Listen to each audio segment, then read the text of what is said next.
Endermen bring a new meaning to Minecraft. Their presence and hostility arises how important they are in their purpose to the sandbox game. Here's some background information. Their habitat resides in the End Dimension, where they are found defending the one and only Ender Dragon. Though standing around and looking for a reason to cause trouble doesn't seem like defending to me, but the Enderman replicas have been serving as the first line of attack in the end for almost 15 years now since their come up in Notch's cave game. Though it's often that you also see them within the overworld, either stealing grass blocks or, like I said, looking for a reason to cause trouble, which I don't really know why they do, but I can explain it in a broad sense. So now it's time for the real Enderman lore. They are most notably known for scouring the overworld, but what brings them to the conclusion? Well, there are actually only specific parts of the world that they live upon. In the overworld, they spawn in places with a light level of less than 7 and empty land with at least 3 blocks of empty space above it. Now, we would think that they would go and cause trouble, but in fact, they're actually very innocent and just want to explore the world. We can relate this as a theory for why they immediately teleport when touched by lava, water, all that good stuff. They're just human. Are they really though? Now we've reached the question of who they actually are. You can thank the people of my Reddit feed, but just like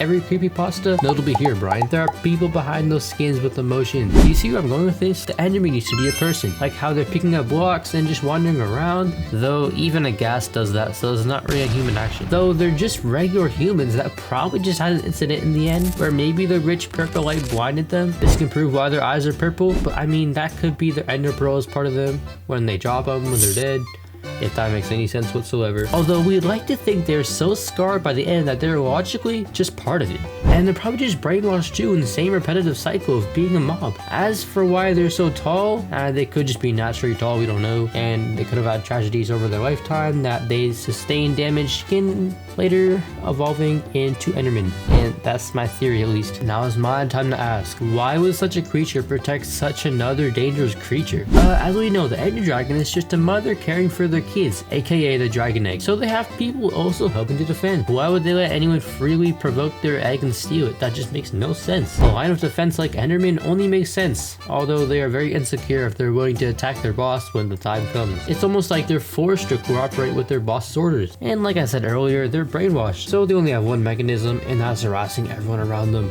if they have the chance to at least. The Ender Dragon easily takes advantage of the situation. In reality though, Endermen are overpowered. They're able to teleport, pick up blocks, and run really fast, and are a hard target to hit. What about them being scared of water? Did Mojang purposely do this to balance out their powers? In my opinion, if they could attack you from across the water, then I'd regard them as stronger than the Wither. Don't tell anyone I said this, okay? But can they fire fireballs? Not necessarily, but attacking from all angles is really hard to defend against. As this is a theory video, it's only right to answer why they're scared of water as well. To be honest, they're purely coded this way for a played weakness. Every great man has to have a weakness since perfection is impossible. If you want some random thought, then go to some other bozos video. My other videos seem appetizing too, so maybe you should watch them. Stop wasting your time. Well, just click. Yo, hold on, there's a 10-minute video on this? No, I gotta step up my game. Hold on, guys.